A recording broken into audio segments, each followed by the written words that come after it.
Photo और मैं स्तब्ध रह गया। मैं जो 1-2 लोगों को जानता था उनको फ़ोन किया और फ़ोन करके क्लियर किया और बहुत देर तक मैं स्तब्ध रहा। आप लोगों ने देखा होगा कि मैंने बहुत लेट से पोस्ट मैं डाल पाया क्योंकि मेरी हिम्मत ही नहीं हो पा रही थी कि मैं पोस्ट को डालूँ और मैं श्रद्धांजलि उस लड़के के लिए कहूँ जो अलाइवनेस जिसके अंदर थी, जो ज़िंदा दिल था, जो अच्छे बोल, अच्छे गाने लिखता था, जिसके गानों में एक चटक, एक चहक गाना। मेरे लगभग गाने उसने लिखे हैं, इतने अच्छे-अच्छे गाने लिखे हैं, तमाम लोगों के लिए अच्छे-अच्छे गाने लिखे हैं। उसके कोरोना हुआ और अचानक कोरोना के बाद पता लगता है कि उस लड़के की मृत्यु हो गई। मृत्यु के बाद इतनी बड़ी राजनीति, इतनी बड़ी सारी बातें, उसके बाद इस तरह की बातें करना, मेरे समझ में एक चीज़ नहीं आता है कि जिस इंडस्ट्री में हम लोग काम कर रहे हैं, अपने नाम, अपने सम्मान को बनाने के लिए हर व्यक्ति यहाँ पर आए हैं। 2 पैसा कमा के अपनी ज़िंदगी को और सुकून और बड़े तरीके से जीने के लिए यहाँ पर आए हैं कि हमें सुकून भरी ज़िंदगी मिले। ताकि जीवन में कोई कठिनाइयाँ, कोई कष्ट हो, तो हम उससे निपट सकें।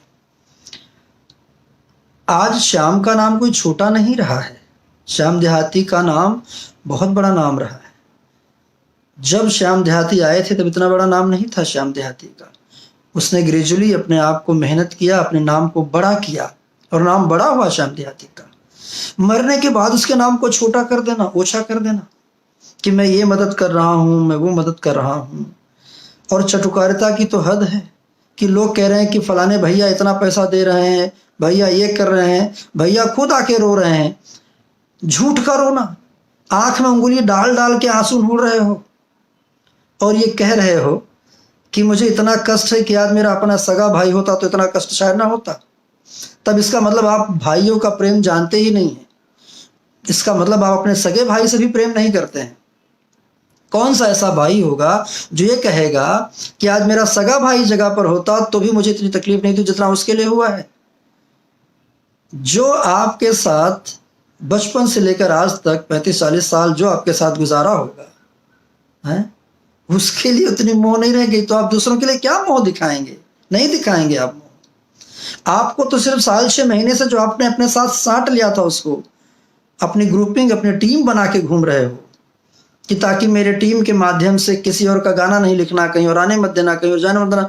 ये जो टीमगिरी करना, टीमगिरी के तहत मेरे फेसबुक को हैक कर देना, इसको बंद करवा देना, फेक रिपोर्ट मरवा देना, ये क्या है? कितना करना है? हद है। और हद तो तब है जब बार बार ये कहे कोई, जैसे धनंजय मिश्रा जी एक्सपायर हुए तभी भी कहा गया कि मैं मदद कर रहा हूँ, मैं। अरे मरने के बाद तुरंत आदमी कहीं गिर गया क्या? उसकी प्रतिष्ठा खत्म हो गई क्या?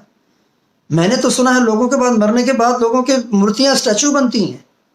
वो तो नहीं बना सकते किसी के लिए, कोई श्रद्धांजलि सभा नहीं अगर रख सकते हो तो कम से कम बेइज्जत मत करो लोगों को। उसने अपने बल पर अपना घर गांव का बढ़िया खूबसूरत बनवाया है।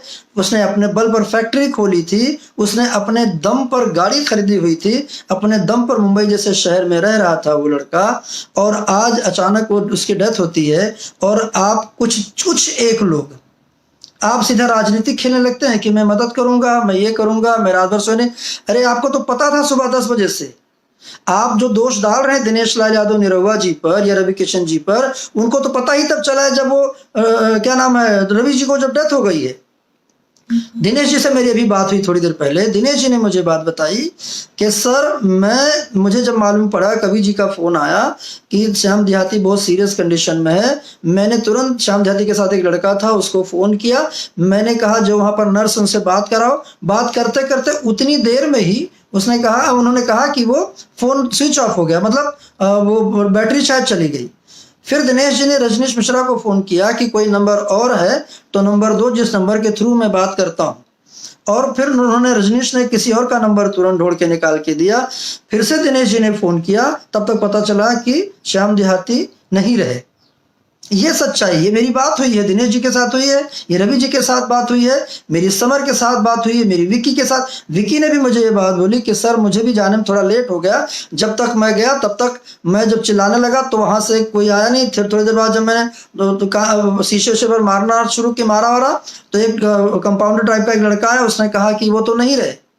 और ये कहा जा रहा है कि मैं रात भर नहीं सोया, मैं सुबह से परेशान था, मैंने इलाज के लिए कोई कसर नहीं छोड़ी, मैं खुद को बेच देता, जितना पैसा लगता लगा देता। क्या ड्रामा है, क्यों ड्रामा है, कितना गिरोगे यार तुम? क्यों ये झूठ के आंसू बहाने का, क्यों करना ये सब? क्या चाहते हो इस इंडस्ट्री से? अरे यहां तो सिंपैथी मत गेन करो, लोग चाहते हैं तुमको, जितने चाहते हैं उतने चाहते हैं।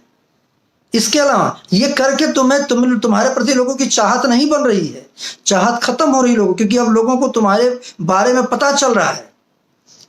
तभी तो तुम कह गए ना अपने मुंह से कि मेरा अगर सगा भाई होता तो शायद मुझे तकलीफ नहीं होती। इसका मतलब तुम किसी को नहीं चाहते, तुम अपने सगे भाई हो कि नहीं हो, तुम क्या इंडस्ट्री के होगे, तुम क्या इस परिवार का हिस्सा? तुम खुद को परिवार बोलते हो ना, कोई तुम्हारा परिवार नहीं है ना, तुम किसी को परिवार मानते हो? कुछ नहीं मानते हो तुम। अगर परिवार मानते होते तो ये सारी बातें नहीं होती। तो इस तरह की बातें जिसका मौका पड़ता है उसके बारे में नहीं बोलते। जीते जी तो लोगों के पीछे राजनीति करते हो, लोगों का कैरियर डुबाने में लगे रहते हो, मरने के बाद भी किसी के चिता तक नहीं शांत होती है, उसके बाद भी राजनीति नहीं करते। समर सिंह ने बहुत सी बात बोली अपने उसके अंदर, क्या नाम है, कि यार चटुकारिता की भी हद, इतना भी मत लोग करो। कुछ न, क्या लोगों ने किया मुझे मालूम है, क्यों इस तरह का, फिर क्यों बोल रहे हो कि हमने किया? अगर मान लो जब तुम्हें सुबह 10 बजे से पता थी और तुम 2 रात से जागे, तब कैसे बेड नहीं मिला? इसका मतलब या तो तुम्हारी कोई पकड़ नहीं, तुमको कोई जानता नहीं, तुम्हारी बात कोई सुनता नहीं, तुम्हारी बात कोई मानता नहीं। और अगर तुम्हारी इतनी पहुंच है, जब तुम अपने आप को इतने बड़े स्टार मानते हो, खुद को अपने आप को सीएम के बराबर का आकलन कर लेते हो, तब तुम्हारे लिए एक बेड क्यों नहीं मिल पाया उस लड़के के लिए? बेतिया से गोरखपुर आने तक के लिए तुम्हें जो है एक ऑक्सीजन बॉटल क्यों नहीं रखवाया गया गाड़ी के अंदर? क्यों नहीं प्राइवेट एम्बुलेंस तुमने करवा दिया उस लड़के के लिए, जो पिछले 1.5 साल से सिर्फ तुम्हारे पीछे भाग रहा है? उसका फेसबुक पोस्ट देखोगे तो उसने अपने से ज्यादा तुम्हारे बारे में पोस्ट किया हुआ है।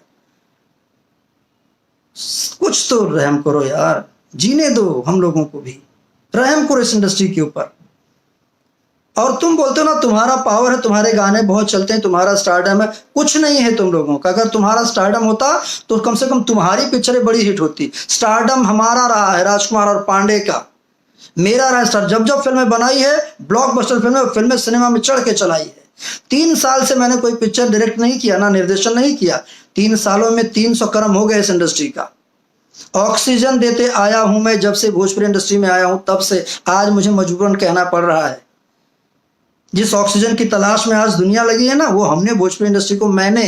अगर तुमको नहीं विश्वास है, पूछो निशांत उज्ज्वल से, पूछो सरदार बिट्टू को, पूछो प्रवीण को, पूछो जाके डॉक्टर साहब को, तमाम लोग हैं ना, पूछो ना मेरी फिल्मों से क्या क्या कमाई हो। और उनके अलावा पूछिए जाके, एक एक सिनेमा हॉल से पूछो, एक एक एग्जीबिटर से पूछो, एक एक बुकर से पूछो, सिनेमा हॉल से लगे हुए ढाबली पान वालों से पूछो कि क्या राजकुमार पांडे की पिक्चरें चलती रही और कितनी चलती रही। सो कॉल्ड खुद को स्टार कहने वाले, लानत है। अब मैं बोलता हूं कि 5 लाख की भी इंडस्ट्री नहीं रखे। तुमने फैंस में लोगों को बांट दिया, ये मेरे फैन, ये तेरे फैन, फैन में लड़ाइयां करवा दी। मासूम जनता के साथ, उनके भावनाओं के साथ खिलवाड़ कर करके, ये मेरा, ये तेरा, तीन। हाँ, बहुत सही कहा था, बहुत सही कहा था कि 4 मिनट का गाना 3 मिनट का कोई चला लेता है। वो सही में कोई चलाता है, सिर्फ तुम्हारा ही नहीं चलता। नील कमल का देखो, उसका भी 200 मिलियन हो गया। राकेश मिश्रा के भी 300 मिलियन पार कर गया। वो कौन एक लड़का, मुझे नाम ध्यान नहीं रहा, उसका 400 मिलियन गाना पार कर गया। कॉमेडी वीडियो बनाते हैं छोटे छोटे, उसका भी लोगों का 300, 200, एक 50, 30, 10 मिलियन क्रॉस कर जाता है। ये मोबाइल के अंदर क्रॉस करने में मिलियन के व्यू से कोई व्यू होता है? इंडस्ट्री को गर्द में करा के खत्म कर दियो, जिस इंडस्ट्री को 25 साल से सिंचा हुआ है, जिस इंडस्ट्री के लिए तिल तिल हम लोगों ने अपने आप को झेला है। भूखे प्यासे लड़ते रहे, जूझते रहे, काम करते रहे, धूप छाव नहीं देखा, आंखें खड्डी हो गई। तुम्हारे अकेले के, तुम ही जागे हो, बहुत लोग जागे हैं। और किसी और के लिए बार बार ये जो सुनाना, मैं 4 दिन नहीं सोया, आगे किसके लिए जागते हो? अपने लिए जागते हो। और बहुत है ना कि मैं करता हूं, बोला ना कि मैंने इलाज कर दिया, खुद बेच था। जब अगर एक आदमी को मरने के बाद भी उसके पीछे राजनीति करनी है, आज चलो दो तो 50 लाख रुपए, हम पूरी इंडस्ट्री वाले एक लाइन में खड़े होकर तुम्हारे नाम की ताली बजाएंगे और तुम्हारे नाम का हमेशा चर्चा रखेंगे कि दिया है।